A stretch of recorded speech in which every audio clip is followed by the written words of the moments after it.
제가 여기에 이제 인천에 올라오고 나서 교회를 안 다니려고 그랬습니다. 청년 때. 그래서 좀 방황의 시절을 겪고 그렇게 안 나오려고 하다가 버티다가 그냥 제 손으로 전화를 걸었습니다. 부평교회 전화를 걸어가지고 그거 어떻게 가면 됩니까? 이렇게 물어보고 제가 왔어요. 근데 부평역에서 쳐다보니까 부평교회가 엄청 커 보이더라고요. 밑에서 보니까. 와보니까 물론 언덕 위에 올라 있는 모습을 보니까 굉장히 커 보였습니다. 그때부터 이제 제가 주일 오전 예배를 참석했는데 딱 앉자마자 눈물이 너무 나고 그래서 눈을 뜰 수가 없었어요. 그로부터 이제 교회를 이제 부평교회를 다니기 시작했고요. 그리고 아시겠지만 예전에 건물 1층에 마룻바닥이었잖아요. 마룻바닥에서 제가 무릎 꿇고 기도하면서 주님, 제가 주님 사역자로 제가 헌신하겠습니다. 그렇게 서원했던 자리입니다. 그래서 올 때마다가 아니죠. 항상 생각할 때마다 부평교회의 생각은 참 제 마음에 남아 있어요. 그리고 이때 뭐 새벽 밤 12시에 와서 문 열고 기도하고 또 사무실에서 잠자고 가고 뭐 이런 생각을 많이 들고, 그때 또 우리 박희곤 장로님이시죠. 장로님도 그러시고 또 김서영 권사님, 차인성 집사님, 특별히 또 김강덕 집사님, 김혜실 다 제가 다 잘 아시는 그분들이 아직까지 여기에서 찬양팀에 인도하시고 함께 해주셔서 너무나 감사하게 생각하고 있습니다. 여러분, 우리가 사역자로서 사역이라고 말씀하셨는데 김강덕 집사님이 저보다 더 많이 설교를 하셔가지고 그냥 뭘 설교해야 될지 사실은 잘 모르겠습니다만은, 우리가 예수님을 사랑하는 마음이 없으면 어떤 섬김을 하더라도 어떤 헌신을 하더라도 소용이 없잖아요. 우리 주님을 사랑하는 마음이 없이는 어떤 헌신을 하고 어떤 봉사를 해도 그것은 옳지 않습니다. 우리 신앙의 기초는 중요하죠. 우리 삶의 모든 중요한 기초는 예수님 사랑합니다. 다른 무엇보다도 주님을 사랑한다는 고백이 우리 가운데 있어야 될 줄로 믿습니다. 이런 의미에서 우리 함께 진실되게 한번 고백했으면 좋겠습니다. 큰 소리로 안 해도 됩니다. 예수님 사랑합니다. 우리 한번 고백해 봅시다. 시작. 예수님 사랑합니다. 한 번 더 하겠습니다. 예수님 사랑합니다. 이 고백이 우리 가운데 있기를 예수님의 이름으로 축원합니다. 여러분, 10계명이 있습니다. 10계명이 있는데 그 10계명이 지금 이 시대에도 유효한 하나님의 법으로 지켜져야 하는 것이죠. 10계명 지금도 지켜야 되지 않습니까? 그렇죠. 없어지는 법이 없어요. 첫 번째, 나 외에 다른 신을 내게 있게 하지 말지니라. 이 말씀 첫 번째 1계명은 예배의 대상, 참 예배의 대상은 누구인가?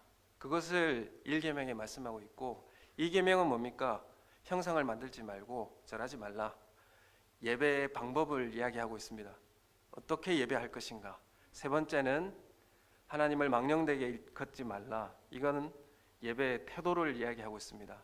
네 번째는 안식일을 거룩하게 지켜라 말씀하고 있는데, 예배의 형태를 어떻게 가지고 우리가 드려야 할 것인가?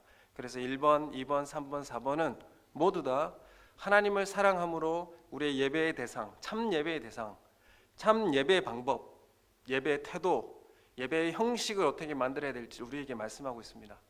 그래서 이 1, 2, 3, 4계명이 지켜지지 않으면 나머지 5, 6, 7, 8, 9, 10번도 지킬 수가 없어요. 우리가 도미노 게임이라는 것을 아시죠? 하나를 넘어뜨리면 다 넘어지게 되는 것이죠. 우리가 우리 중심에 그 하나가 하나님 사랑하는 것이 우리 가운데 회복되지 않으면 이 모든 것은 그냥 넘어질 수밖에 없습니다. 그래서 우리 중심에 예배를 드리는 자, 우리 찬양팀은 예배 중심에 서 있지 않습니까? 예배 중심에 서 있는 사람들은 예수님 앞에 그 교제가 끊어지지 않도록 예수님 사랑합니다. 이 고백이 다시 회복되어지는 은혜가 우리 찬양팀과 우리 성도님들에게 있기를 소원합니다. 저는 부평교회가 70주년을 맞이하고 있고요. 70주년을 맞이하면서 또 찬양팀도 30년을 이렇게 맞이하고 있는데, 물론 이 70년이라는 특별한 의미가 있다고 생각합니다. 70년은 성경에서도 의미 있는 70년이고요. 그래서 이스라엘 백성들이 바벨론의 포로로 잡혀 있을 때에, 그러나 그 기간이 70년이 지나고 나니까 거기에 정착했지 않겠습니까? 그런데 다시 고토로 돌아가라 이렇게 말씀하시는데, 그 정착했고 이제 다 익숙하게 그 문화에 다 젖어들었는데 하나님께서 다시 돌아가라고 하니까 사실은 그 길을 떠나는 것이 쉽지는 않았을 것입니다. 우리 부평교회에 70주년을 맞이해서 새롭게 하나님께서 제2의 출애굽을 명하시는 말씀으로 또 받아들이시는 새로운 기회가 되시기를 소원합니다. 주님 두 손 꼭 잡고 주님과 함께 다시 광야로 나아가는 그런 교회가 되었으면 좋겠습니다. 그곳에서 바벨론에서 더 상위 문화잖아요. 더 살기 좋은 땅이고 또 여건이 다 갖춰져 있고 사업이나 터전도 잘 닦여져 있는 그곳에서 주님이 다시 나와 함께 돌아가자, 나와 함께 다시 돌아가자, 그게 바로 제2의 출애굽, 다시 돌아가자고 하는 그 메시지라고 생각합니다. 우리 재건부평교회 우리 성도님들 또한 우리 찬양팀이 다시 주님 앞에 돌아서는, 다시 주님 앞에 다시 서게 되어지는 그런 은혜가 오늘 이 시간 있기를 소원합니다. 오늘 예수님 우리 가운데 오셔서 네가 나를 사랑하느냐 이렇게 묻고 계세요. 3번 물으시는 모습이 왜 이렇게 3번이나 이렇게 물으실까? 우리가 이 말씀 잘 알고 있습니다. 너무나도 잘 알고 있는데, 그리고 이 베드로의 아주 궁색한 대답, 이렇게 궁지에 몰려서 대답할 수밖에 없는 이 베드로의 모습을 우리 너무나 잘 알고 있습니다. 또 한편으로 보면 저희가 궁지에 몰려서까지 몰아붙이셔서 주님이 예수님 제가 주님 사랑합니다 이렇게 고백을 받으시는 주님, 그렇게 받으시고야만은 주님을 또한 우리가 경험하면서 다시금은 주님 앞에 다시 서게 되어지는, 주님의 사랑이 다시 회복되어지는 은혜가 있기를 예수님의 이름으로 축원합니다. 아침 햇살이 그렇게 따사롭게 비치는 그 해변에서 식사를 마치고 예수님은 베드로를 향해서 부드러운 눈길로 바라보시면서 이렇게 묻습니다. 요한의 아들 시몬아, 네가 나를 이 사람들보다 더 사랑하느냐? 이 사람들이라고 이렇게 해석하고 있는데, 사실 이런 것들이라고도 볼 수도 있고 또 이런 사람들이라고도 볼 수 있는데, 이 사람들이라고 하면 제자들을 이야기할 수도 있을 것이고, 이런 것들이라고 하면 갈릴리 바닷가에 메어놓은 고깃배나 신선한 고기들이나 또 마음 줄 수 있는 주변의 여러 가지 것들을 이야기할 수도 있을 겁니다. 그런 것들보다 나를 더 사랑하느냐 이렇게 예수님이 물으셨습니다. 베드로가 대답하는데, 주님 그렇습니다. 내가 주를 사랑하는 줄 주께서 아시나이다. 이 대답을 들으신 후에 주님은 내 양을 먹이라 이렇게 말씀하시죠. 조금 숨을 돌리고 주님 또다시 질문하십니다. 요한의 아들 시몬아, 네가 나를 사랑하느냐? 베드로 역시 동일한 대답합니다. 주여 그러하니이다. 내가 주를 사랑하는 줄 주님께서 아시나이다. 그래서 주님이 내 양을 치라 말씀하시고, 이제 질문이 다 끝났는 줄 알았는데 마음을 놓고 있었는데 주님 또 물으십니다. 요한의 아들 시몬아, 네가 나를 사랑하느냐? 주님은 3번 똑같은 질문을 하고 베드로는 또 똑같은 대답을 3번 했습니다. 그때 베드로의 마음이 불안했어요. 왜 나에게 이런 질문을 하실까? 왜 나를 못 믿어서 주님 나에게 이 질문을 하실까? 아니면 내가 지금 좀 건성으로 대답하니까 이렇게 반복해서 질문하시는 것인가? 불안에 떨며 다시 대답을 합니다. 주님, 모든 것을 아시오매 내가 주님을 사랑하는 줄을 주님이 아십니다. 그래서 주님이 내 양을 먹이라 이렇게 말씀하십니다. 예수님은 단지 네가 진정 나를 사랑하느냐고 물으신 것이었습니다. 왜 예수님이 이렇게 베드로에게 이렇게 집요하게 물으실까요? 왜 이렇게 어색한 질문을 하신 이유가 무엇일까요? 요한복음 13장 37절에 보면 베드로가 이런 고백을 하죠. 주를 위해서 내 목숨을 버리겠습니다. 이렇게 다짐했어요. 이 말은 베드로가 주님, 나는 내 목숨보다 주님을 더 사랑합니다. 이런 고백을 주님 앞에서 당당하게 했어요. 그 13장 34절에 보면 예수님이 이렇게 먼저 말씀을 하시거든요. 새 계명을 주노니 서로 사랑하라. 내가 너희를 사랑한 것 같이 너희도 서로 사랑하라. 너희가 서로 사랑하면 이로써 모든 사람이 너희가 내 제자인 줄 알리라. 이렇게 말씀을 하셨습니다. 이 말을 듣고 베드로가 너무 자신감에 넘쳐서 나는 형제도 이웃도 사랑합니다. 그리고 다른 누구보다도 예수님을 더 사랑한다고 그렇게 다짐하면서 제 목숨보다도 예수님 사랑한다고 그렇게 고백을 했습니다. 근데 막상 주님을 위해서 목숨을 던져야 하는 위기가 닥치자 그의 모든 자신감이 무너지고 말았습니다. 3번이나 주님을 모른다고 했고 심지어 저주까지 하면서 예수님을 부인했습니다. 자기 혼자 살기 위해서 도망친 것이죠. 예수님 배신한 것입니다. 그러나 그 후에 베드로는 이러한 실패를 경험하고 나서 여러 날 통곡하며 고통의 밤을 보냈을 것입니다. 베드로는 배신자였습니다. 실패자였고 차마 얼굴을 들고 다닐 수 없는 그런 부끄러운 존재가 되어버렸습니다. 지금도 영과 육이 지칠 대로 지쳐서 오늘 이 갈릴리 바닷가에 떠밀려 와 있습니다. 그런 그 앞에 누가 먼저 찾아오십니까? 예수님이 먼저 찾아오십니다. 아마 예수님이 먼저 그 앞에 와서 갈릴리 바다에 기다리고 있었을지도 모릅니다. 자기가 부인했던 그 예수님이 부활하셔가지고 내 바로 앞에 계시는 겁니다. 나를 만나기 위해서. 실제 우리의 삶은 사실 이 죄와 실패와 좌절이 섞여 있는 모습입니다. 제가 이 부평교회 1층에서 무릎 꿇고 주님, 제가 모든 것을 하나님 앞에 드리겠습니다.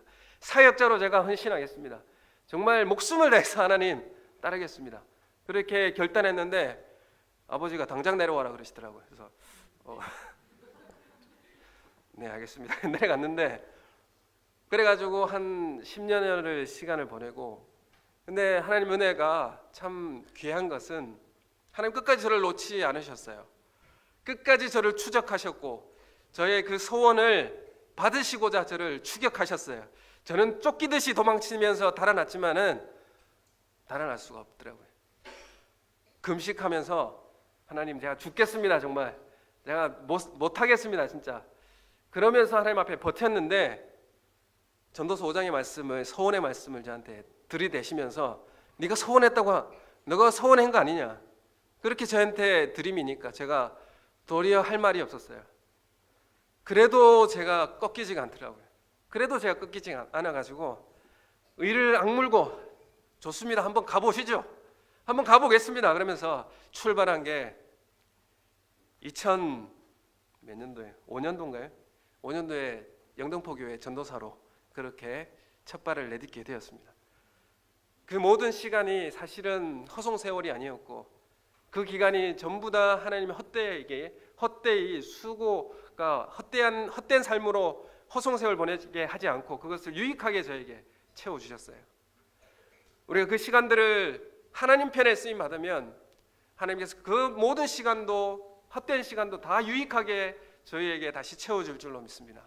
다시 하나님 앞에 우리 삶이 들려져 쓰임 받는다면 우리가 낭비했던 시간이라고 할지라도 그 시간 하나님께서 놀랍게 보상해주고 정말 유익하게 채워줄 줄로 믿습니다. 이 베드로가 막상 주님을 위해 목숨을 던져야 하는 위기가 닥치자 그 모든 자신감은 무너지고 말았습니다. 3번이나 예수님을 모른다고 했고 심지어 저주하면서 예수님을 떠났습니다. 여러분, 우리는 사실 승리보다는 패배와 실패와 좌절을 더 많이 겪습니다. 예수님의 부활에 함께 즐거워할 수 없는 우리의 내면의 모습을 자책하면서 스스로 참여할 자격이 없다고 생각하는 그런 오늘 이 디베랴 바닷가에 7 제자들의 무기력한 모습이 오늘 우리의 모습은 아닌가 다시 한 번 더 돌아보게 됩니다. 주님이 부활하셨고 적어도 열흘 정도 시간이 지난 시점이고 베드로와 도마와 나다나엘과 야고보, 요한 그리고 두 명의 제자가 등장하는데 요한과 베드로는 어떤 사람입니까? 부활을 목격한 사람이에요. 주님을 만난 사람들입니다. 부활하신 주님을 만난 사람인데 그런데 베드로 입에서 나오는 말은 그렇게 힘있어 보이거나 활기차 보이지도 않아요. 승리의 확신에 사로잡혀 보이지도 않습니다.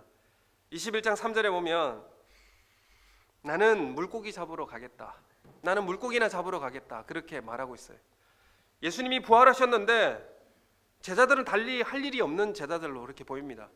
의욕도 없고 이 사실을 가지고 예수님이 부활했다는 이 사실을 가지고 증거해야 하는 흥분도 없고 그냥 물고기나 잡으러 가지 정도, 그냥 물고기나 잡으러 가야 되겠다 이런 정도의 어투로밖에 들리지 않아요. 그리고 다른 6명도 덩달아 가세하며 물고기 잡으러 그냥 가자 그렇게 하고 갑니다. 7 제자는 사실 정확하게 따지면 주님을 버린 것도 아닙니다. 주님에 대한 사랑이 식은 것도 아니에요. 생선을 많이 잡아서 돈을 많이 벌어보겠다는 그것도 그들의 목표가 아닙니다. 이들을 괴롭히고 이 충만함에 참여하기 못하게 하는 이유가 무엇이냐 하면 그 제자들이 예수님 십자가 지실 때 모른 채 하고 도망간 기억 때문에 그래요. 이 마음에 죄짐, 이 짐진 것 때문에 주님 앞에 설 수가 없는 거예요. 3번씩이나 부인했던 이 뼈아픈 실패와 아픔의 무게에 짓눌림 당하고 있기 때문에 그렇습니다. 죄책감과 수치심 가운데 빠져 있고 영적인 기력이 쇠한 이 침체된 가운데 나날을 보내고 있었습니다. 주님이 나를 다시 불러주실까? 이 대한 이 죄에 눌려 있는 것입니다. 주님이 나를 다시 불러주실까? 부활에 대해서도 알고 있었고 예수님을 만났었지만 다시 돌아갈 힘이 없는 거예요. 힘없이 허무한 삶을 이어갈 뿐이었습니다. 예수님은 이런 우리의 삶을 잘 아세요. 우리의 이러한 죄책감과 면목 없는 이런 모습에 주님은 어떤 면으로 익숙할지도 모르겠습니다. 왜냐하면 이 허무한 삶을 이어가는 우리에게 주님이 먼저 우리를 찾아주시기 때문에 그렇습니다. 날이 새어갈 무렵에 예수님은 바다에 서 계셨어요. 제자들이 주님인지 알아보지 못했습니다. 오셨으나 알지 못했어요. 예수님은 부활 후에 갈릴리로 너희보다 먼저 갈 것이라고 말씀하셨는데 이 말씀도 기억하지 못하고 있습니다. 그때 먼저 예수님께서 예수님 자신을 알리시면서 이렇게 말씀하십니다. 얘들아, 너희에게 고기가 있느냐? 그러자 없습니다. 이렇게 대답을 하죠. 그러면 그물을 배 오른편에 던지라. 그리하면 잡으리라. 이렇게 말씀하세요. 제자들이 오른편에 그물을 던졌습니다. 근데 물고기가 너무나 많아서 들을 수 없을 지경이 되었어요. 그때 요한의 머리에 스쳐 지나가는 게 있었습니다. 그게 뭡니까? 아, 주님이시구나. 예수님이시구나. 이전에 했던 기억이 다시 떠오르게 된 것입니다. 그물을 거두던 베드로도 이 요한의 고백에 정신을 차리고 뭔가를 느꼈습니다. 확신할 수 없었는데 요한이 주님이시다라고 하는 이 확신의 말을 하자 베드로는 단숨에 90m를 헤엄쳐서 주님 앞에 뛰어갑니다. 그러자 그 주님은 이미 조반을 차려두고 베드로와 제자들을 부르셨어요.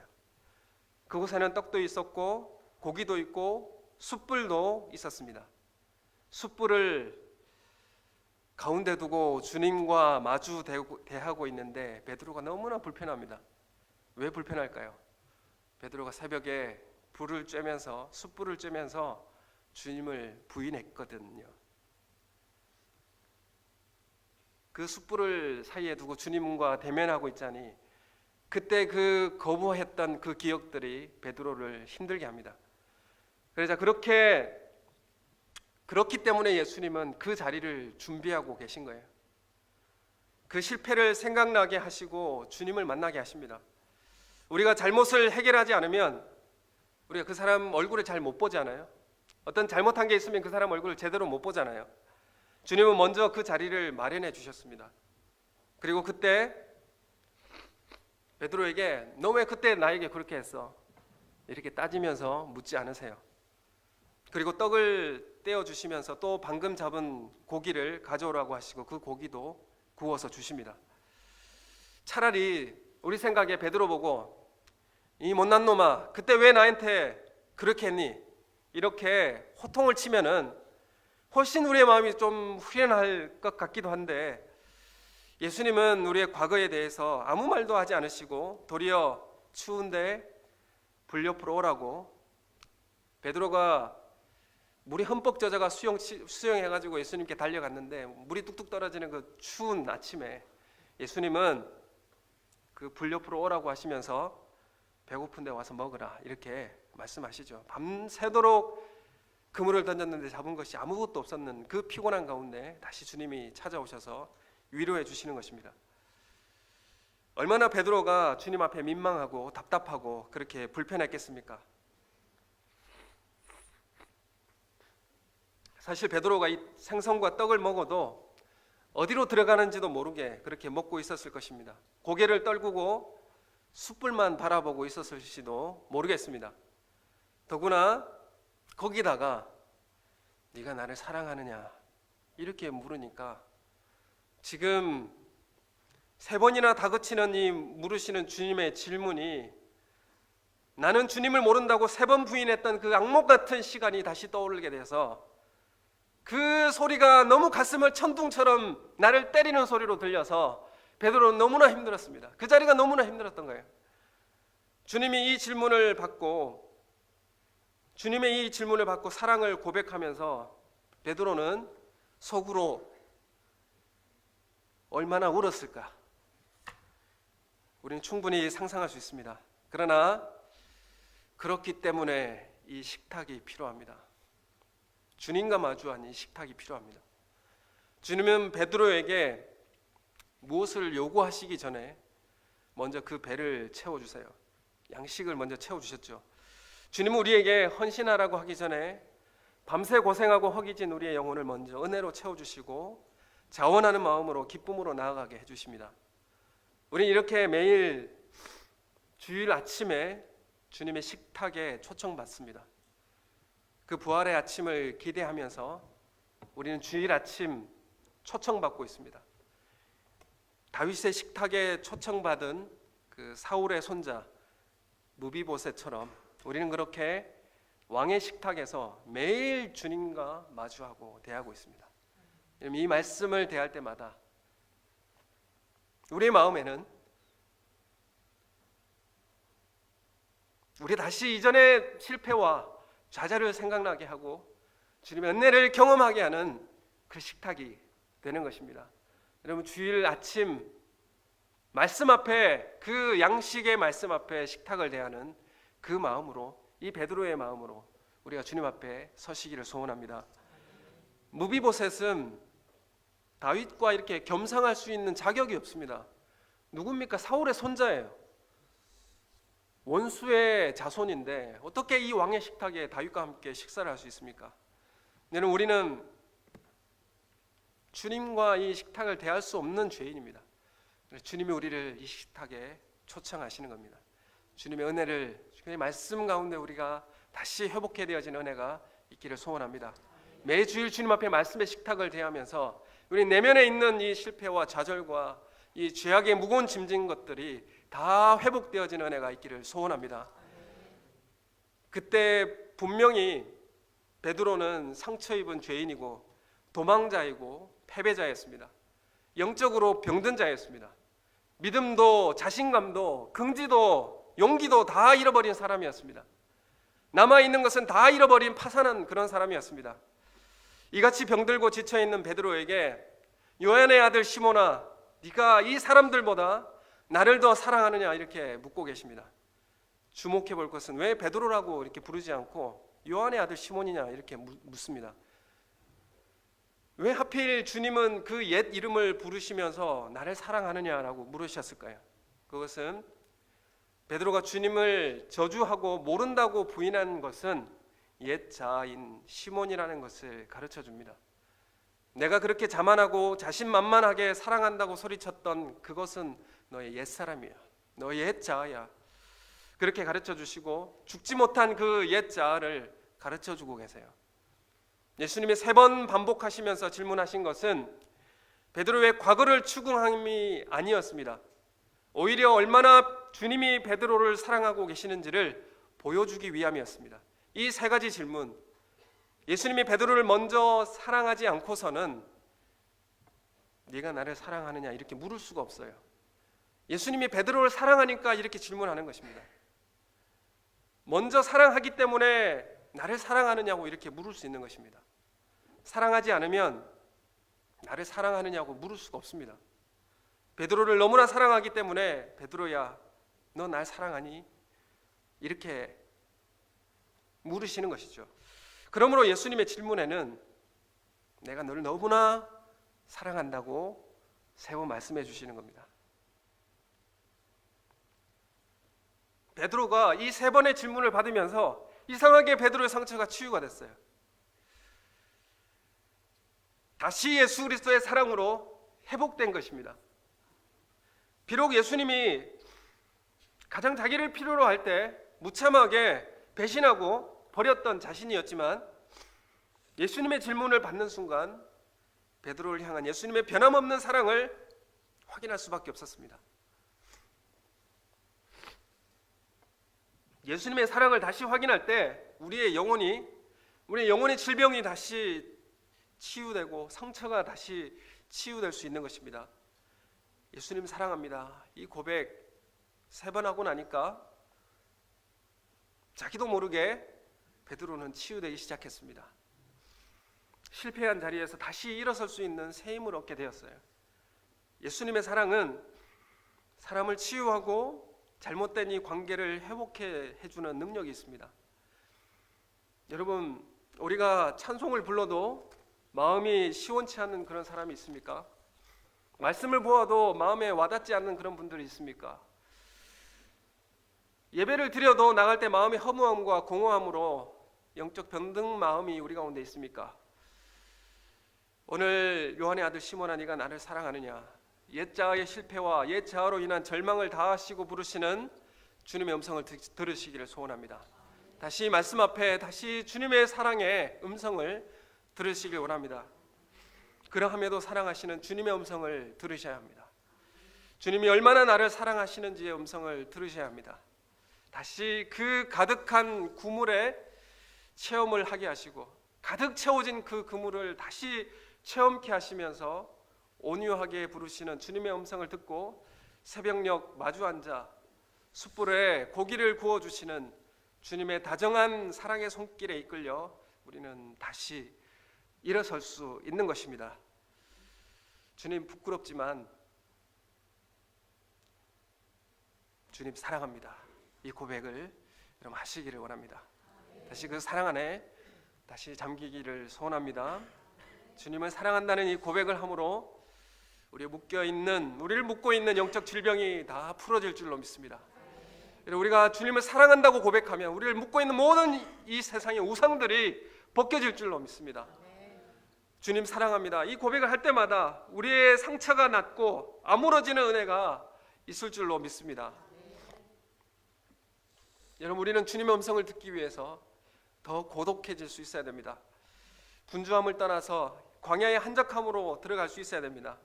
말을 많이 하지 말고 침묵할 수 있어야 됩니다. 기도라는 것이 우리의 고독이고 기도는 우리의 침묵입니다. 기도는 우리가 하나님의 음성을 듣고자 하는 그런 몸부림입니다. 그럴 때 주님이 우리에게 주님의 사랑을 다시 회복해야 하는 너무나도 귀한 소중한 그 음성을 우리에게 들려주실 줄로 믿습니다. 아담 안에 죄가 우리 안에 있을 때 우리는 영원히 죽을 수밖에 없었을 때 예수님께서 그 죄를 씻어주시고 회복해 주셨습니다. 여러분, 그렇다면 우리가 이 예수 그리스도의 십자가 보혈 안에 우리가 새로운 삶을 얻고 새 피조물이 되었다는데, 그러면 이전에 에덴 동산의 모습으로 다시 그 모습으로 회귀하게 해주실까요? 다시 이전에 에덴 동산의 그 모습으로 다시 변화시켜 주실까요? 그렇지 않습니다. 우리는 다시 예수 그리스도의 죽으심과 부활하심을 통하여서 우리는 에덴 동산의 때보다 더 나은 모습으로, 우리는 그때보다 더 나은 세상의 하나님 나라의 모습으로 우리를 회복시켜 주십니다. 그래서 우리의 회복은 이전보다 더 나은 모습으로 주님 우리를 바꿔주세요. 이전에 그런 모습이 최고라고 생각했는데 다시 주님을 만나고 다시 회복하고 주님 안에 사랑을 다시 회복하니까 이전보다 더 나은 모습으로 주님 우리를 변화시켜 주세요. 처음 제자들이 예수님을 부름을 받고 물고기를 잡았을 때는 어떻게 됐어요? 물고기가 그물에 가득해가지고 그물이 찢어졌습니다. 그러나 부활의 아침, 그 아침에 주님의 음성을 듣고 그물을 당겼을 때에 몇 마리의 물고기를 잡습니까? 153마리의 물고기를 잡게 하시고 그 그물이 찢어지지 않는 것을 보여주셨어요. 베드로는 사도로 부름을 받았는데 처음 부름 받았을 때는 복음을 전하는 사람이었습니다. 너는 온 세상을 다니며 복음을 전하라. 너는 사람을 낚는 어부가 되리라. 이렇게 복음을 전하는 자로 이렇게 부름을 받은 사람입니다. 그런데 오늘 이 자리에서 베드로에게 어떤 사명을 더 안겨주시느냐 하면 내 양을 치고 내 양을 먹이라고 하면서 이 사도직의 또 다른 한 면을 말씀하고 계세요. 처음엔 잃어버린 영혼을 찾아 전도하는 어부의 사명을 주셨는데 거기에 더해서 주님 앞으로 나오는 사람을 목자가 양을 돌보듯이 돌보고 먹이고 인도하는 이 목양의 사역을 또 함께 더하여서 받게 되는 것이죠. 주님의 만남과 사랑의 회복 가운데 우리 이전보다 더 나은 모습으로 우리는 더 주님 앞에 헌신할 수 있도록 이끌림 받게 되는 것입니다. 여러분, 이 영광스러운 사역을 주님이 베드로에게 맡기시는 시간이었습니다. 여러분, 예수님을 부인할 때 사도직에서 탈락의 위기를 만났지만은 다시 그 영혼을 다시 회복해 주었습니다. 주님의 양을 먹이고 맡기는 자에게 조건이 있어요. 그것은 바로 주님을 사랑한다고 고백하는 사람들입니다. 예수님 없는 인생은 빈 그물입니다. 주님의 사랑이 우리 안에 다시 회복될 때에 우리의 그물은 수많은 고기로 다시 가득 차기 시작할 줄로 믿습니다.